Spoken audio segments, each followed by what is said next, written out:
Hey everyone, and welcome back to another video. And in this video, I'm going to show you how to change your shipping labels to 4x6 inches on eBay. Now this video is going to be particularly useful for individuals who want to print shipping labels that basically look like this. So this is 4x6 label. How do you actually go ahead and set that up on eBay?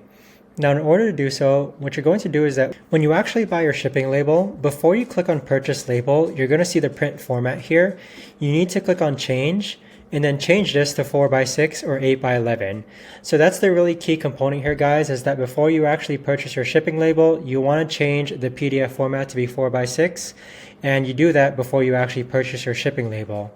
In addition to that, when you actually print your shipping label, so take for example this blurred out label that you see here, if we actually print this out, the paper size that you need to select when you click on Command P needs to be 4x6 as well, so this option right over here.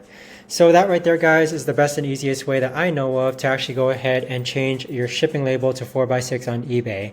If you guys know of a better or easier way to actually do this, let me know in the comments down below. I would love to know. Thanks so much for watching, everyone, and I'll see you guys all in the next video.